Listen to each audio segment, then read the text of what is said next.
فاذكروني أذكركم آمنت بالله صدق الله العظيم إن الله وملائكته يصلون على النبي يا أيها الذين آمنوا صلوا عليه وسلموا تسلیما۔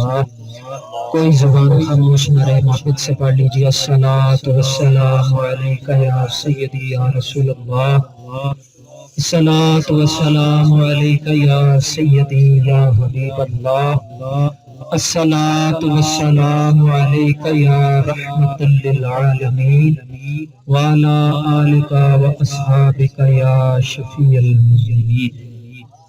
سب سے پہلے تو میں نہایت ادب کے ساتھ ان احباب سے گزارش کروں گا کہ یہ ادھر تشریف لے آئیں، کیونکہ ہم اپنے بزرگوں کی معرفت میں بیٹھتے ہیں اور کچھ نہ کچھ سیکھنے کی کوشش کرتے ہیں۔ ہمارے بزرگوں کا قول ہے کہ جہاں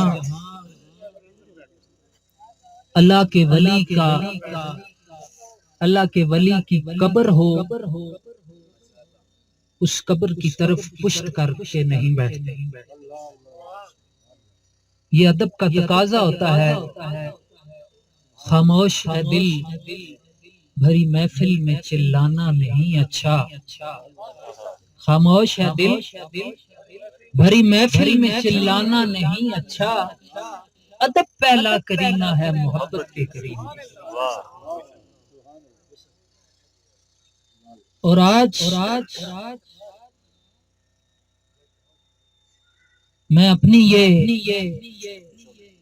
خوش نصیبی سمجھتا ہوں، خوش بختی سمجھتا ہوں کہ آج میں اس دربار میں بیٹھا ہوں جس دربار میں میری جد میں سے میرے پردادا اعلی حضرت عظیم البرکت صوفی باصفا حضرت پیر سید محمد نور بادشاہ صاحب رحمت اللہ تعالی علیہ اس جگہ پر آئے، اس مزار پر بیٹھے، اور پھر میں سوچ رہا تھا کہ میں صبح معلومات کے لیے جناب شفیع فاروقی صاحب سے پوچھ رہا تھا کہ اس مزار کو حضرت کو فوت ہوئے کتنا عرصہ گزر چکا ہے، تو یہ بتا رہے تھے کہ تقریباً 150 سال سے اوپر نیچے کا عرصہ ہے ان کی وفات کو۔ لیکن یاد رکھنا لوگ پہلے بھی یہاں بستے تھے، لیکن ولی کی پہچان ایک ولی کو ہی ہوئی ہے۔ محبت سے بولے ذرا سبحان اللہ، اس محفل میں ذرا جاگ کے بیٹھنا ہے۔ ولی کی پہچان ایک ولی نے، اور پھر اس ولی نے ہمیں یہ بتایا ہے کہ جو اس مزار پر آ کر 2 رکعت نماز نفل ادا کر کے اس کا ثواب اس ولی کی بارگاہ میں پیش کرے گا، اللہ رب العزت اس کی ہر حاجت کو قبول فرمائے گا۔ سبحان اللہ، یہ ولی کی شان ہے۔ اور پھر یہ ہماری خوش قسمتی ہے، آپ کی اور میری۔ چند باتیں کر کے میں اپنے موضوع کی طرف آؤں گا، وقت کی قلت ہے۔ وہ کسی نے کیا خوب لکھا تھا کہ دیدار کے لائق تو کہاں میری نظر ہے، دیدار کے لائق تو کہاں میری نظر ہے، یہ ان کی عنایت ہے کہ رخ ان کا ادھر ہے، یہ ان کی عنایت ہے کہ آج ہم اس جگہ پر جہاں اس جنگل میں ہم منگل لگا کر بیٹھے ہیں، اس میں کوئی ہمارا کردار نہیں ہے، یہ ان کی نظر ہے کہ یہ اپنے چاہنے والوں کو یہاں بلا لیتے ہیں۔ دیدار کے لائق تو کہاں میری نظر ہے، یہ ان کی عنایت ہے کہ رخ ان کا ادھر ہے، نہ تو میرا کوئی کمال ہے، نہ دخل ہے اس میں غرور کا، نہ تو میرا کوئی کمال ہے، نہ دخل ہے اس میں غرور کا، مجھے رکھتے ہیں وہ نگاہ میں، یہ کرم ہے میرے حضور کا، یہ کرم ہے میرے حضور کا۔ تو دوستان گرامی یاد رکھنا کہ آپ یہاں آئے ہیں، میں یہاں آیا ہوں، اب دیکھنا یہ ہے کہ جس بارگاہ میں ہم آئے ہیں اس بارگاہ سے ہمیں ملتا کیا، اس بارگاہ سے ہمیں محبت سے بولے، اس بارگاہ سے ہمیں ملتا، بڑی محبت کی بات بتانی ہے۔ یاد رکھنا ہر چیز کا ایک فیض ہوتا ہے، ہر چیز کا ایک فیض ہوتا ہے۔ اب میں نے سپیکر پکڑا ہوا ہے، اس کا ایک فیض ہے۔ اب اس کا فیض کیا ہے کہ یہ میری آواز کو بلند کر کے آپ تک پہنچا رہا ہے، ٹھیک ہے؟ اسی طرح پنکھے کا بھی ایک فیض ہے۔ اب پنکھے کا فیض کیا ہے کہ وہ ہوا دیتا ہے، اسی طرح بلب کا بھی ایک فیض ہے۔ اب بلب کا فیض کیا ہے کہ بلب اندھیرے میں روشنی دیتا ہے، ٹھیک بات ہے، ٹھیک بات ہے۔ اب یہاں ایک اور بات بھی ہے، اب میں نے سپیکر یہاں رکھا ہے نا، یہاں اس کا فیض اور ہے، ٹھیک ہے۔ اب میں نے یہاں رکھا ہے، یہاں اس کا فیض، محبت سے بولے نا، یہاں فیض اور ہے اور یہاں فیض اور ہے۔ بتانا میں چاہتا ہوں کہ دنیا کی ہیچ چیز یہ سپیکر ہے، اگر اس کا فیض ہے، دنیا کی ہیچ چیز پنکھا ہے، اگر اس کا فیض ہے، دنیا کی ہیچ چیز بلب ہے، اگر اس کا فیض ہے، تو یہ اولیاء اللہ ان کی تو بہت بڑی ذات ہے، کیا ان کا فیض نہیں ہے؟ کیا ان کا فیض نہیں ہے؟ اب یہاں فیض اور ہے، یہاں فیض اور ہے۔ پتہ چلا اولیاء اللہ کی جتنی قربت میں بیٹھیں گے اتنا فیض بڑھ جائے، اتنا فیض محبت سے بولے، اتنا فیض بڑھ جائے گا۔ اب دیکھنا یہ ہے کہ اولیاء اللہ کا فیض ہے کیا، اولیاء اللہ کا، محبت سے بولیے، اولیاء اللہ کا فیض ہے کیا؟ سپیکر کا تو فیض آواز اونچی کرنا، بلب کا تو فیض روشنی دینا، پنکھے کا تو فیض ہوا دینا۔ اب دیکھنا یہ ہے کہ اولیاء اللہ کا فیض کیا ہے۔ یاد رکھنا اولیاء اللہ کا فیض یہ ہے کہ بندہ مومن جب سچے دل سے اور سچی نیت سے اولیاء اللہ کی بارگاہ میں بیٹھ جاتا ہے تو وہ ولی اللہ اس بندہ مومن کو آمنہ کے لال کی بارگاہ میں پیش کر دیتا ہے، آمنہ کے لال کی بارگاہ میں پیش کر دیتا ہے۔ اب یہاں بھی ایک بہت محبت کی بات ہے، آج کل ایک بات چلتی ہے یہاں پہ کہ اگر مانگنا ہے تو اللہ سے مانگے، ٹھیک بات ہے، اس میں کوئی شک نہیں ہے، اس میں محبت سے بولے اس میں کوئی شک نہیں ہے، لیکن اسلوب قدرت بھی تو دیکھیں نا کہ اسلوب قدرت چاہتی کیا ہے۔ اب مجھے یہ بتائیں نا کہ بارش کون دیتا ہے؟ محبت سے بولیں، بارش اللہ دیتا ہے، چھوٹے سے لے کر نوجوان تک، نوجوان سے لے کر بوڑھے تک سب بادلوں کو کیوں دیکھتے ہو؟ سوال پیدا ہوتا ہے نا، بارش جو اللہ دیتا ہے بادل کو کیوں دیکھتے ہو؟ اب مجھے آپ بتائیں رزق کون دیتا ہے؟ محبت سے بولے ذرا، کون دیتا ہے؟ اللہ دیتا ہے۔ تو دکانوں میں کیوں جاتے ہیں؟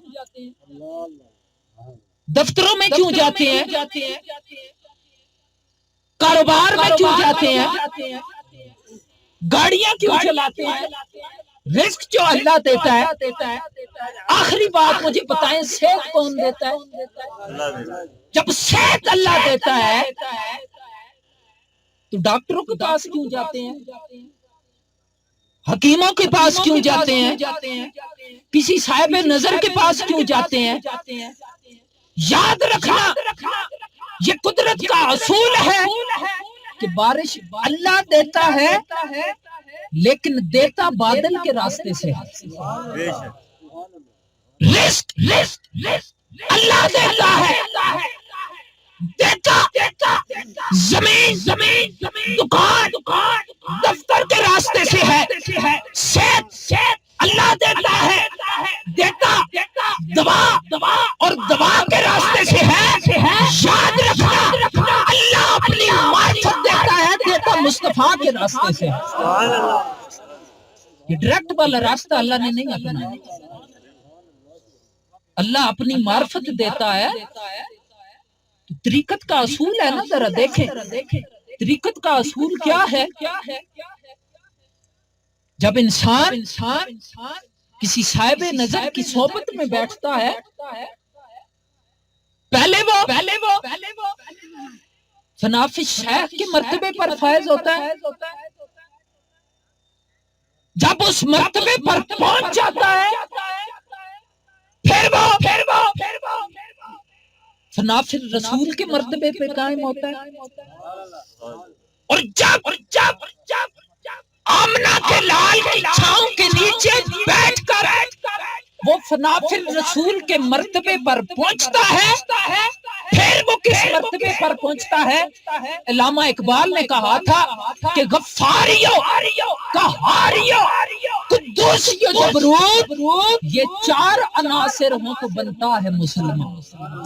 اور یاد رکھنا یہ چاروں صفات اللہ رب العزت کی، غفاری بھی، قہاری بھی، قدوسی بھی اور جبروتی بھی۔ پتہ چلا جب بندہ مومن فنافی رسول کے مرتبے سے بڑھ کر جب اللہ کی ذات تک پہنچتا ہے تو علامہ اقبال کے بقول وہ بندہ مومن قرۂ عرض پر صفات خدا بندی کا مظہر بن جاتا ہے۔ سبحان اللہ۔ جب وہ صفات خدا بندی کا مظہر بنتا ہے نا، سنیں آگے ہوتا کیا ہے۔ ایک دفعہ رسول کریم علیہ السلام اپنے اصحاب رسول کے ساتھ ایک قبرستان سے گزرے، آپ اپنے گھوڑے پر سوار تھے تو جب گھوڑا قبرستان سے گزرا نا وہ ڈرا کانپا. اصحاب رسول کہتے ہیں کہ ہمیں گمان ہوا کہ کہیں آقا کریم علیہ الصلوۃ والسلام کہیں گھوڑے سے گر نہ پڑے. یہاں تک ہمیں شائبہ ہوا. جب آقا کریم علیہ الصلوۃ والسلام نے اپنے گھوڑے کو ہاتھ پھیرا نا تو صحابہ کرام آئے. جو میں بات بتانا چاہتا ہوں آپ کو، جس مسئلے پہ الجھایا جاتا ہے تو صحابہ کرام رضی اللہ تعالی عنہ آئے تو کہا یا رسول اللہ یہ تو آپ کا بڑا وفادار جانور ہے، آج اسے کیا ہوا ہے کہ اس نے آپ کی بے ادبی کر دی ہے؟ تو سنیں آپ کے اور میرے آقا کریم علیہ الصلوۃ والسلام نے ارشاد فرمایا اس نے میری بے ادبی نہیں کی، بات اصل یہ ہے کہ ان دو قبروں کے پاس ہے. جب میں گزرا ہوں تو ان دو قبروں کو عذاب ہو رہا، ان دو قبروں کو محبت سے بولے ان دو قبروں کو عذاب ہو رہا تھا. میں اس گھوڑے کے اوپر موجود تھا، میری وجہ سے اللہ رب العزت نے اس کی آنکھوں کے پردے ہٹائے ہوئے تھے. اس کی آنکھوں کے پردے ہٹائے ہوئے تھے، یہ وہ عذاب دیکھ کر ڈر گیا. اب آپ مجھے بتائیں نا کہ اس دنیا کا اور عالم برزخ کا ایک جہان کا سفر ہے، ایک جہان کا سفر ہے. اب اللہ کے رسول کی برکت سے اگر ایک جانور کے آنکھوں کے پردے اللہ رب العزت اٹھا دیتا ہے تو جب بندہ مومن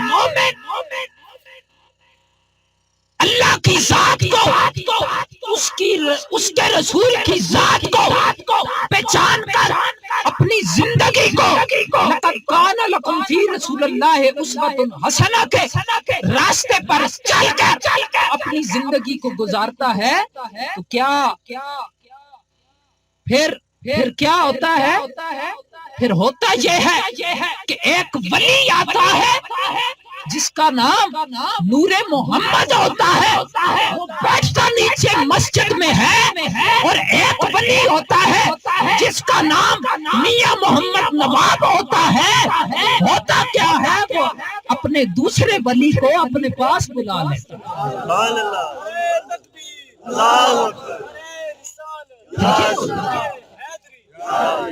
یہ تو ان کی شان ہے نا. یہ شان کس کی دی ہوئی ہے؟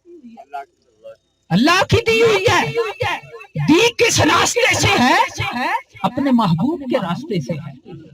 اب ذرا دیکھیں نا، ایک دفعہ حضرت جبریل امین علیہ الصلوۃ والسلام حاضر حضور ہوئے نا، دریائے رحمت بڑے موج پر تھا تو آقا کریم علیہ الصلوۃ والسلام امامہ باندھ رہے تھے. کیا باندھ رہے تھے؟ محبت سے بولے کیا باندھ رہے تھے؟ امامہ باندھ رہے تھے. حضرت جبریل امین علیہ الصلوۃ والسلام آئے، ہاتھ باندھ کر کھڑے ہو گئے. آپ کے اور میرے آقا کریم علیہ الصلوۃ والسلام نے مسکرا کر ارشاد فرمایا جبریل ایک بات تو بتاؤ، ایک بات تو بتاؤ،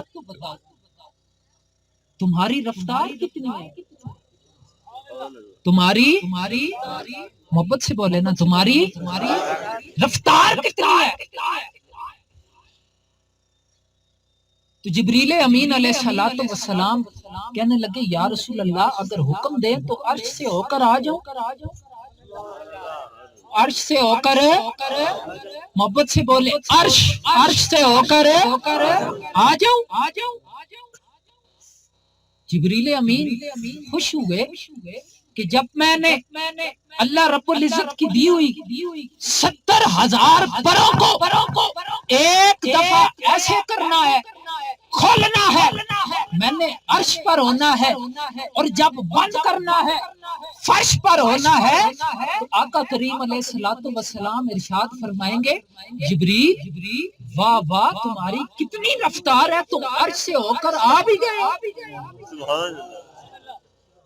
اور قربان جاؤ آقا کریم علیہ الصلوۃ والسلام کی ذات اقدس ہے۔ کہا جبریل جاؤ ہو کر آ جاؤ، جاؤ محبت سے بولے نا، جاؤ ہو کر آ جاؤ۔ جبریل امین نے اپنے 70,000 نورانی پروں کو جب کھولا، عرش پر گئے تو دیکھا آمنہ کا لال عرش پر امامہ باندھ رہا تھا، اور 70,000 پروں کو جب بند کیا فرش پر آئے تو دیکھا آمنہ کا لال فرش پر امامہ باندھ رہا۔ یہ شان ہے۔ اور پھر میں اپنے موضوع کی طرف آ رہا ہوں، صرف آپ کو بتا رہا ہوں کہ حضور کی شان تو بہت عرفہ والا ہے نا، حضور کی شان تو بہت عرفہ والا ہے۔ اللہ رب العزت نے بہت عزتوں سے نوازا ہے۔ حضور کی شان تو بہت اونچی ہے نا، حضور کی غلاموں کی شان سن، حضور کے غلاموں کی شان سن لے۔ ایک شخص آیا، تھے حضرت جبرائیل، تھی شکل انسانی، آئے جناب مولا کائنات آگے سے تشریف لا رہے، محبت سے بولے نا، حضرت علی پاک آگے سے تشریف لائے نا، میرے جد امجد جب آگے سے تشریف لائیں، یاد رکھنا ایک چیز اور بھی یاد رکھنا، اور اس چیز کو اپنے پلے باندھ لے، میری رگوں میں خون علی و فاطمہ کا ہے، لیکن یاد رکھنا میرے گلے میں غلامی کا پٹا صدیق اکبر کا، اس چیز کو یاد رکھنا، خاص کر کے وہ حضرات جو چورہ شریف سے نسبت رکھتے ہیں۔ نعرہ تکبیر، نعرہ رسالت، نعرہ تحقیق، نعرہ حیدری، آستانہ علیہ چورہ شریف۔ بس اس عقیدے کو اپنے پلوں سے باندھ لیں۔ ایک دفعہ رسول کریم علیہ الصلوۃ والسلام نے ارشاد فرمایا، یہ جو میرا علی ہے نا، یہ قیامت والے دن جنت کے ٹکٹ بانٹے گا۔ جناب سیدنا صدیق اکبر نے جب یہ سنا نا، جب محفل برخاست ہوئی تو سیدھا جناب مولا کائنات کے گھر کہا، علی آج رسول کریم علیہ الصلوۃ والسلام نے ارشاد فرمایا کہ یہ جو میرا علی ہے یہ جنت کے ٹکٹ باندھے گا، اس دن مجھ بوڑھے کو یاد رکھنا، مجھ بوڑھے کو یاد رکھنا۔ علی مسکرائے، کہا بزرگ بھائی، ایک دن آپ بھی موجود نہیں تھے، آپ کے اور میرے آقا نے ارشاد فرمایا تھا، علی جنت کا ٹکٹ اسے دینا جس کے دل میں صدیق کی محبت ہو۔ نعرہ تکبیر، نعرہ رسالت، نعرہ تحقیق، نعرہ حیدری۔ ہمارا کام یہ نہیں ہے کہ ہم بازاروں میں ترازو لگا لیں کہ کون افضل ہے اور کون کم ہے۔ ہر کسی کی شان میرے آقا کریم بتا کے ہمیں چلے گئے۔ ہمیں نا اہل بیت کی چھتری کے نیچے صحابہ کرام رضی اللہ تعالی عنہ کی توہین کرنے کی اجازت ہے؟ نہ صحابہ کرام کی چھتری کے نیچے اہل بیت کی توہین کرنے کی اجازت ہے؟ ہاں، اگر ہمیں رسول کریم علیہ السلام نے جو حکم دیا ہے یا جو ہمارا عقیدہ ہے وہ ان دونوں کی غلامی کا عقیدہ ہے۔ جب ہم ان دونوں کی غلامی میں آ جائیں گے تو اللہ رب العزت ہمارا یہ جہان بھی اچھا کرے گا اور ہمارا اگلا جہان بھی اچھا۔ ہمیں اہل بیت اور اصحاب کی ٹھیکیداری کا حکم نہیں ہے، ہمیں ان کی تابعداری کا حکم، کہ جس طرح انہوں نے اپنی زندگیاں رسول کریم علیہ الصلوۃ والسلام کے بتائے ہوئے راستے پر گزاری ہے، ہمیں یہ حکم ہے کہ ان کے اسوہ حسنہ پر چلتے ہوئے ہمیں اپنی زندگیوں کو بھی ان کے اسوہ حسنہ کے مطابق گزارنا چاہیے۔ حضرت جبریل امین علیہ الصلوۃ والسلام آئے، کہنے لگے شکل انسانی میں انت علی، آپ علی ہیں؟ نام آنا علی، ہاں جی میں علی ہوں۔ کہنے لگے میرا ایک سوال ہے، باب العلمی کا لقب آپ کو ملا ہے؟ جی مجھے ملا ہے، غور سے سنو، باب العلمی کا لقب آپ کو ملا ہے؟ جی مجھے ملا ہے۔ کہنے لگا پھر ایک سوال کروں، اجازت ہے؟ مولا کائنات نے ارشاد فرمایا سوال کر۔ کہنے لگا سوال بڑا مشکل ہے، سوال محبت سے بولے سوال بڑا مشکل ہے، قربان جاؤ اپنے جد امجد پر۔ کہنے لگے اے سوال کرنے والے، تجھے کسی نے میری باب العلمی کا تو بتایا ہے، کیا تجھے میرا کسی نے مشکل کشائی کا نہیں بتایا؟ تو سوال کر۔ کہنے لگا مجھے بتائیں کہ اس وقت جبریل کہاں پر ہے؟ جبریل کہاں پر ہے؟ تو قربان جاؤں اپنے جد امجد پر۔ علامہ اقبال نے کیا خوب لکھا تھا کہ فقط نگاہ سے ہوتا ہے فیصلہ دل کا، فقط نگاہ سے ہوتا ہے فیصلہ دل کا، نہ ہو نگاہ میں شوخی تو دل بری کیا ہے۔ حضرت علی پاک نے ایسے آسمان کی طرف دیکھا، پھر زمین کی طرف دیکھا، پھر شرق و غرب شمال و جنوب کی طرف دیکھا، اور ارشاد فرمایا ہے سوال کرنے والے، محمد عربی کی دی ہوئی عنایت سے میں نے جبریل کے گھر میں بھی نظر ماری ہے، جبریل گھر میں نہیں ہے۔ میں نے زمین کی تہ میں بھی نظر دوڑائی ہے، جبریل وہاں بھی نہیں ہے۔ شرق و غرب شمال و جنوب بھی دیکھ لیا ہے، جبریل وہاں بھی نہیں ہے۔ پیچھے بچتے ہو تم اور میں، اب تم بتاؤ تم جبریل ہو کہ میں جبریل؟ چاہے تو اشاروں سے اپنی کایا ہی پلٹ دے دنیا کی، یہ شان ہے خدمت گاروں کی، سرکار کا عالم کیا ہے۔ جب ہوں گے ان کی محفل میں بکر و عمر عثمان و علی، جب ہوں گے محبت سے بولے جب ہوں گے ان کی محفل میں بکر و عثمان و علی، ان جگمگ جگمگ تاروں میں مہتاب کا علم، مہتاب کا علم، ہر کوئی فدا ہے بن دیکھے، ہر کوئی فدا ہے محبت سے بولے ہر کوئی فدا ہے بن دیکھے، دیدار کا علم کیا ہوگا۔ میرے حضور کی شان تو بڑی ہے نا، حضور کے غلام تخت و صراط پر کھڑے ہو کر عرش العلا میں بھی دیکھتے ہیں اور فرش کی جڑ میں بھی دیکھتے ہیں۔ اب راستے میں آ رہا تھا تو جناب میرے بھائی بلال نے ایک بات کی، انہوں نے مجھے ایک آخری بات، ٹائم کی قلت یہ، انہوں نے مجھے کہا کہ ایک شخص تھا اس کے پاس دنیا کا علم تھا، کوئی بھی اسے آپ سوال کریں اس کے پاس جواب، لیکن ایک انٹرویو میں اسے پوچھا گیا کہ تمہارے پردادا کا کیا نام ہے، تمہارے محبت سے بولے نا تمہارے پردادا کا کیا نام ہے، اس پر وہ لاجواب، اس پر وہ لاجواب ہو گیا۔ میں نے جو آپ کے سامنے تلاوت کیا میں اس موضوع کی طرف آ رہا ہوں صرف آپ کو سمجھانے کے لیے۔ حفیظ جلندری نے ایک شعر لکھا، حفیظ جلندری نے ایک شعر لکھا تھا، تو وہ لکھتے ہیں کہ بجھ گئی شمع تو پروانے وفا بھول گئے، بجھ گئی شمع تو پروانے وفا بھول گئے۔ یہ آج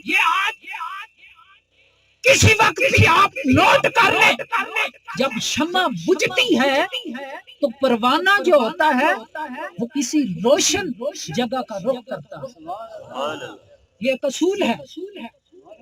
آگے یہ سامن کا مہینہ آ رہا ہے، اس میں پتنگے نکلتے ہیں، آپ تجربہ کر لینا، 2 بلب جلانا، جب ایک بلب پر وہ پروانے آئے اس کو بند کرنا، وہ پروانے اس جگہ پر چلے جائیں گے جہاں دوسرا بلب بچ گئی شمع تو پروانے وفا بھول گئے، کون آتا ہے کسی سوختہ ساما کے قریب۔ یہ اصول ہے کہ جب شمع بجھ جاتی ہے تو پروانہ جو ہوتا ہے یہ کسی روشن جگہ کا رخ کرتا ہے۔ تو قربان جاؤں داتا علی حجویری پر آج تقریباً 1000 سال ہونے والا ہے، محبت کرنے والے پروانے جوک در جوک ان کے مزار پر حاضر ہو رہے ہیں۔ اسے پتہ چلا ہے کہ اللہ کے ولی کی یہ جو شمع ہے یہ بجھی نہیں ہے، اس میں نور ابھی باقی ہے۔ اجمیر شریف چلے جائیں، گولڑے شریف چلے جائیں، چورا شریف چلے جائیں، آپ کو معلوم ہوگا کہ جہاں اولیاء اللہ نے نور محمدی کے تیرے ڈالے ہیں، جو چراغ ابھی بجھے نہیں ہیں ان چراغوں میں تیل ابھی باقی ہے، اور پروانے جوک تر جوک آ رہے ہیں۔ آج اور اس کے پیچھے وجہ کیا ہے؟ وجہ کیا ہے کہ میرے اللہ رب العزت نے اپنے اولیاء کے لیے ارشاد فرمایا تھا، فَاذْكُرُونِي أَذْكُرْكُمْ، تم میرا ذکر کرو میں تمہارا ذکر کروں گا۔ جب خالق کل فرما رہا ہے جب میں تمہارا ذکر کروں گا، پھر تیری قبر کو چاہے 1000 سال بھی گزر گئے ہو، تیری پتنی اولاد بھی نہ ہو، پھر جب میں تیرا ذکر کروں گا قیامت تک تیرا ذکر مٹانے والا کوئی نہیں، پھر تیرا ذکر مٹانے والا کوئی نہیں ہوگا۔ قالوا ربنا اللہ، جس نے کہا کہ اللہ میرا رب ہے، ثم استقاموا، اور اس پر اس نے استقامت اختیار کر لی۔ جب بندہ استقامت اختیار کر لیتا ہے، وہ استقامت چاہے جب حضرت ابراہیم نے اپنے بیٹے کے گلے پر چھری رکھ کر وہ استقامت اختیار کی،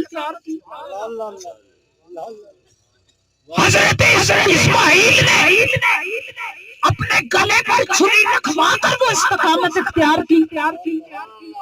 جب یہ استقامت اختیار کر لی تو پھر صلہ کیا ملتا ہے؟